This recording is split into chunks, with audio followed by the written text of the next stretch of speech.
Hey everybody, welcome back to the channel, and we are continuing our read through of Brandon Sanderson's The Way of Kings, and we are up to chapter 21 entitled Why Men Lie. The opening inscription continues on with another pretty vague sentence. One need only look at the aftermath of his brief visit to Sel to see proof of what I say. All right, we are going to talk about that in a spoiler at the end of the video. But if this is your first read through, just appreciate having no idea what that means. We return in chapter 21 here to Kalladin, who has just woken up after the recent and several recent chapters bridge run, where he is able to get in the front of Bridge 4, lead from the front. A lot of people are dying around, and he is able to save the lives of 3 of the bridgemen from Bridge 4. And he, not allowed, but he does bring them back to the camp. Well, we have now woken up the next day, and Kaladin is extremely sore. He is in pain. Everything on his body aches, but he pulls himself out of bed and he begins to check on the men who are still hurt. He's checking for rot spren. He's checking for infection, and he's really upset that that apothecary salesman is not providing him with the ointment and the medicine and the antiseptic that he needs.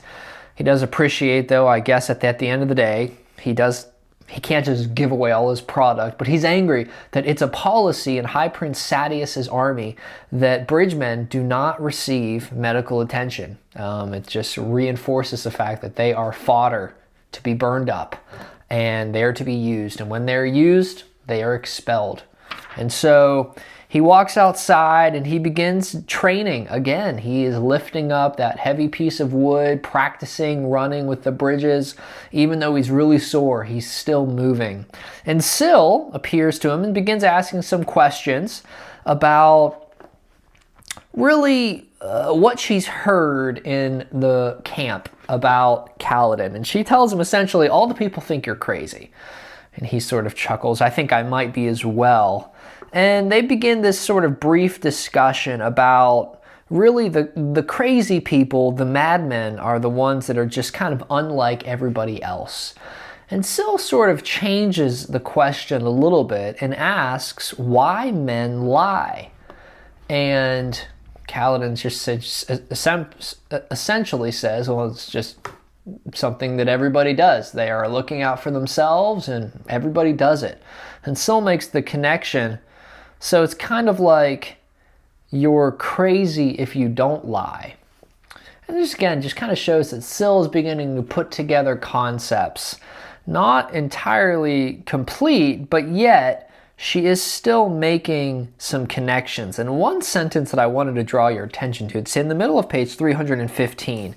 Kaladin is in the middle of thinking about how much he hates Amaram. And we don't know yet completely what has happened, but the light-eyed general that he served in, where Tien died, in that army, somehow Kaladin gets mixed up in it, right? And now he's wound up as a slave and a bridgeman.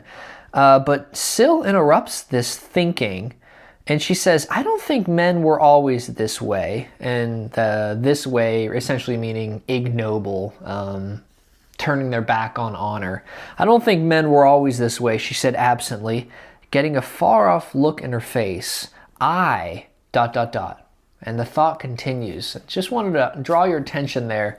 There's something in Syl's mind that is not foreign, but she knows something. And it seems to be about a time when men were better.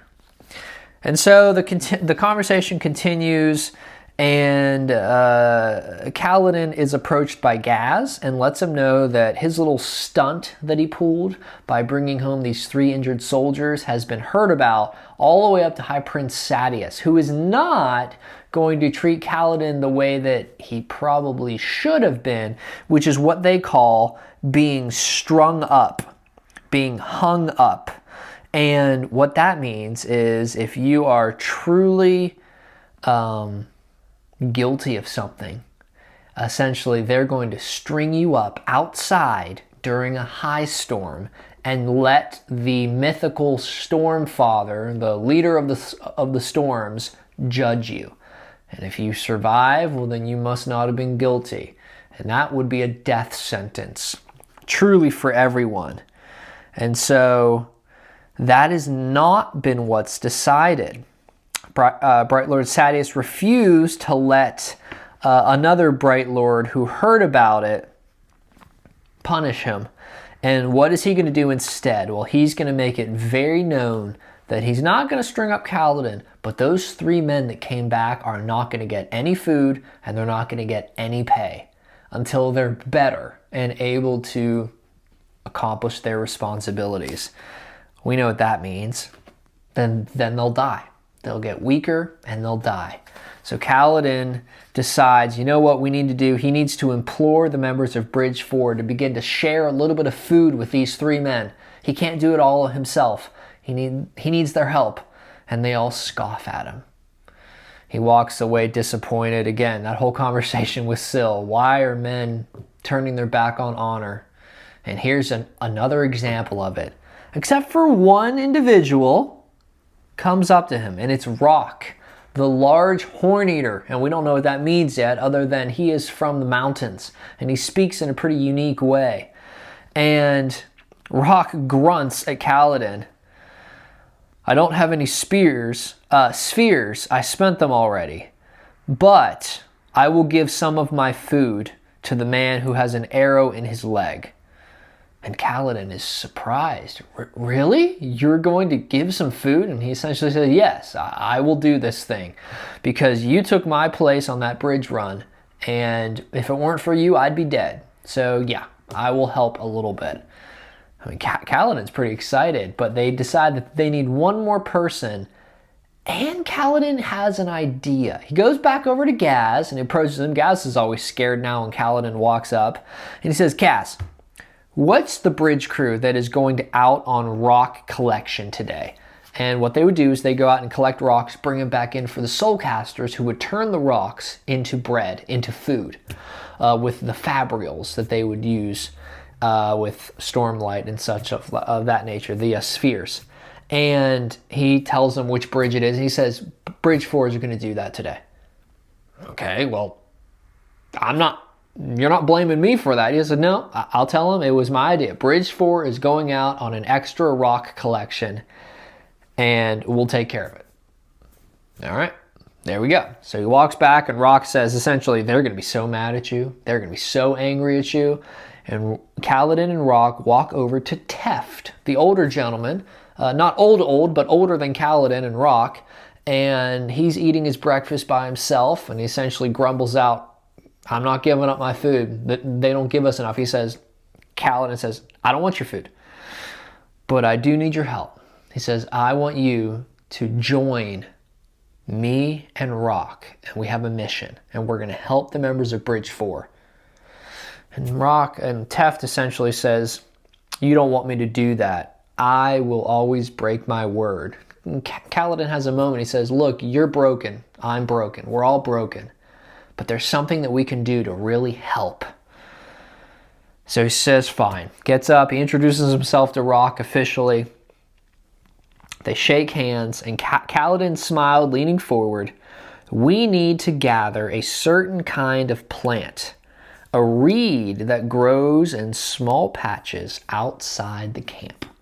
So Kalladin isn't just thinking we're helping out by collecting rocks. There's a plant that he needs to get, and we can assume, and it's going to be something to help heal the injured bridgeman. So that's how chapter 21 ends. Kalladin is beginning to connect with some of the men, Teft and Rock, and they're going to try to get out of the camp and collect this reed, this plant, and we'll see if his plan works out. Now, as far as the spoiler, the beginning of the chapter, if you have read Elantris, and if you have read The Soul of Elantris, The Emperor's Soul and The Hope of Elantris, those are the only things that Brandon Sanderson has done. Sel is the planet that Elantris exists in. And whatever this individual, even here I'm not going to tell that spoiler, One need only look at the aftermath of his brief visit to Cell to see proof of what I say. This individual Rays that we're talking about went to Cell, and Cell had a deity die. And that seems to be what this character Rays is responsible for. So, that's all we'll say. But there's a connection there to Elantris, and if you've read it, you will definitely notice Cell as being mentioned there. So thank you so much for watching. Hope you're enjoying the book, and if you could like and subscribe, help the channel grow. We're looking forward to a new year at this point, into 2026. Got a lot of plans, hoping to see the channel grow, and looking forward to continuing to talk about books, stories, and especially Brandon Sanderson's Cosmere. Thank you so much. We'll catch you on the next video.